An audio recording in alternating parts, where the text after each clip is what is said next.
What's going on, guys? Fusion here, and as you can tell, we are finally reviewing Iron Man 2017 version. Honestly, it was really weird that they remade it, and for some reason Spider-Man was in this movie. No, I'm just kidding. Honestly, I found this shirt in my drawer and I wanted to get that joke out of the way. I actually love this movie so much. Don't think that... Oh no. No, Cookie. Cookie, no, come here. Come here, honey. I just thought that joke would be funny. I love this movie so much. Yeah.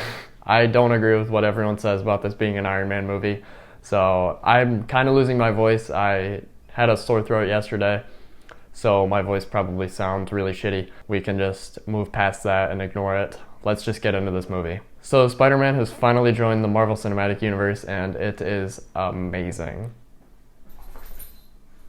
Come here, honey. Be my evil dog.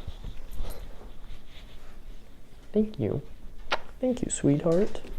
But he is finally here. Homecoming has a double meaning. It's obviously based around the fact that he's finally home and the fact that there's a homecoming dance in this movie. I really like the home titles that they've done for this trilogy, and I'm excited to see what they're gonna do for the next trilogy. So we start with Adrian Toome's Vulture at Grand Central Station, I think it was, after the Avengers battle from the first movie, and he gets kicked out of the salvage from damage control, and he is very pissed about that, so they start their own operation. He keeps the Chitauri tech and becomes the Vulture. And then we open with Peter just wanting to do Spider-Man stuff, and I really like this childlike interpretation. I really like the vlog that he does. And it's not like Richard Parker's vlog from the last movie. It's actually like a hilarious vlog that he does detailing the Civil War battle, and the way it actually just feels like a kid is awesome. I really like it. I just really like this interpretation of the character. It's a lot more childlike and it's a lot more fun and not as sad and dramatic as the other ones can be, which it can be really good, but it can also be detrimental to the film. Just not in this movie, but the sequel, Far From Home, we will talk about that in the next video. But this movie is just so much fun. It's so pure, like, Spider-Man fun. I don't know what else to say about it besides that. It's just like one of the most fun movies I've ever seen. And a lot of people say that they hate that Tony Stark's in this movie, but I really love the fact that he mentors Peter and helps him with that responsibility arc when he loses the suit later in the film. The high school aspect is really good, and I really like the fact that through high school, throughout this entire trilogy, and not just graduating in the first 20 minutes of the movie. And the fact that we get to see his friendships grow over time, and his relationships grow, and the tension between him trying to hide his identity I really love that so much. I really love this suit so much. I love the colors, they're very vibrant. I love how expressive his face is now with the moving eyepieces. The only part I don't like about it is the fact that they feel the need to cover it with CGI for most of the scenes, which is disappointing because the physical suit looks beautiful. And I love the fabric texture and how it's more of a sleek suit than the more webbed 3D texture for the other suits. But yeah, I love the design of it. And I love the back spider, how it's more of the classic roundish spider rather than a more realistic looking spider like the other movies. I really like the Stark tech. I like Karen, how it's more of like what the thought bubble from the comics would be, how he's talking to himself, but he's actually talking to the AI. And it doesn't really overpower him because he's still a dumbass in terms of not knowing how to use any of the Stark tech. And it obviously gives him a really good responsibility lesson later in the movie. The ATM fight is really cool and creative. I love the fact that they use the Chitauri tech to try and beat Spider-Man, and the fact that he ends up saving Mr. Delmar, I really like. The music in this film is really good. I really like Vulture's theme. It's very like broody, dark-ish, and it's a lot like, holy shit, that's the Vulture. And Spider-Man's theme is very fun, very playful, and throughout the movies it gets way more heroic, and I'm really excited to see what it sounds like in No Way Home, because the Far From Home version was very well and very more heroic than the Homecoming version. I wanted to mention this in the video, I forgot to talk about it, but yes, Arachnovature is absolutely fantastic. Giacchino killed it with his No Way Home theme. It's honestly rivals Danny Elfman's theme. It's fucking incredible. I love it so much. It really rivals Danny Elfman's theme. So I guess we'll just have to see how it plays out in the movie, but I just wanted to get that in there. I'm really glad that they set Aaron Davis up in this movie, and the fact that somewhere down the line he's going to become the Prowler and we will get introduced to Miles Morales. I'm really excited for that. Miles is such a cool character, especially after the 2020 Miles Morales PS5 game and the Into the Spider-Verse movie. are both really great interpretations of the character, and I can't wait to see how the MCU handles him. And I really like the scene where they're recreating Ferris Bueller and he's running through all the yards trying to catch the Vulture crew, and the way he gets swooped up by the Vulture and dropped into the river, I really like, and the way he gets scolded by Tony, and I love the gag where he's like, oh, I'm not here, and he's just off in some random country. Is really funny, and I really like that. Then Peter ends up going to Washington, D.C. for his decathlon tournament where the evil lair is for the Vulture's crew is, and then we end up getting the awesome Washington Monument scene, and I really like this scene. I love the tense feeling of it that they give, and the music is really good and goes along with that really well.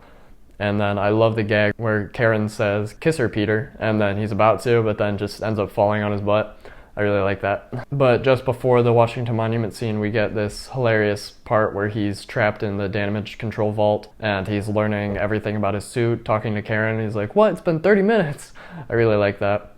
And it's a really good character development scene for him and how he's just like, you know what? I think I might ask Liz out. Then he ends up learning about the weapons deal after talking to Aaron Davis, and he goes on to the ferry and he tries to stop it, but fails miserably and ends up splitting the boat in half with Vulture's weapon, and he thinks he's about to save it. I really like how he's just like, no, I can't let everyone die, and then holds on to the boat together, and then he thinks he's stopping it and pulling it back together, but it's really Iron Man.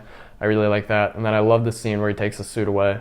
It's a really good different take on the responsibility scene where he's like, if you're nothing without the suit, then you shouldn't have it. I really like the way that they still incorporated the with great power comes great responsibility part without actually rehashing Uncle Ben's death and that whole line. It's a really good different way of doing it since this Peter has already been Spider-Man. Then we get the twist where Vulture is actually Liz's dad, and the entire time Peter's just like, shit.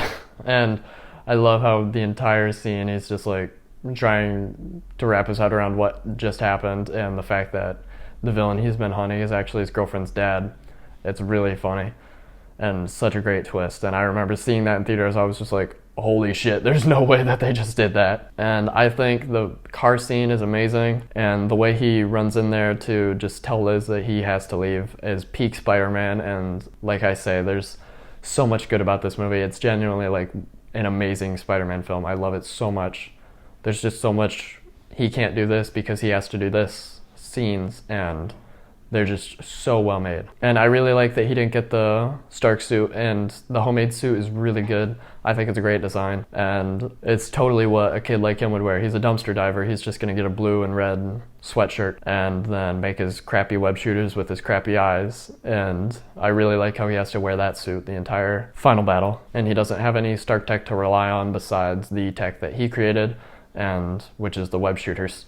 So all he has is his wit. I really like the rebel scene where he's screaming, trapped, and he finally looks down and he's just like, I'm Spider-Man, there's nothing, I can do it without the suit. And we get that split imagery with the mask and his face and the water reflection. And then he finally gets the strength to push the rebel off him and then go to after Vulture. I really like the plane fight. It's kind of hard to tell what can be going on at times, but I really like the aspect that it's an invisible plane that they're fighting on top of, and the fact that Spider-Man has nothing to swing on and it's just out of his environment. I really like that they did a lot of that where he's not in his normal environment in this movie, because it's such a different thing to see. I really love that he ends up saving Vulture at the end, because it can get pretty tedious when all the villains die at the end of these movies, and the fact that he's saved and they're setting up the Sinister Six is really cool. And then after he defeats Vulture, he gets offered a part on the Avengers team where he gets offered the Iron Spider suit, and he turns it down because he's learned that he just wants to be the neighborhood Spider-Man. And he finally gets the Stark suit back, and the ending with Aunt May is hilarious where she sees him and finds out his identity. And I really am disappointed that they didn't do more with it in Far From Home, but that's for the next video. And later in the movie, at the post-credit scene, we see Vulture in prison, and he refuses to give up Peter's identity because he has respect for him after saving his life. But yeah, I absolutely adore this movie. It is peak Spider-Man. The action is great, the suit is amazing, and I just love this movie so much. I love how childlike and teenager-ish it is, and it feels more like a teen comedy movie than more of a Spider-Man movie, which I really like. And yeah, This movie is peak Spider-Man. I love it so much. I don't know what else to say besides that it's easily a top 5 Spider-Man movie, my second favorite MCU movie. It's so good. I love it so much. And it's a shame that Far From Home did not live up to the expectations after this movie, because Far From Home was very disappointing, but we will get to that later. That's just a tease. I really like the Iron Man aspect, and I don't agree with anyone who says that Iron Man is bad in this movie or takes away from Spider-Man, because it just enhances his growth as a character. And I like how they told the responsibility story differently with the suit and all that. I really like that. But yeah, like I said, I really love this movie. If you guys liked it, let me know in the comments below. If you like this video, give it a thumbs up, dislike it if you want. You're not going to do anything. Subscribe if you're not already. I'll see you guys in Far From Home, and then we will finally, after that, be with No Way Home. I'm so excited. So yeah, I'll see you guys then. Peace out.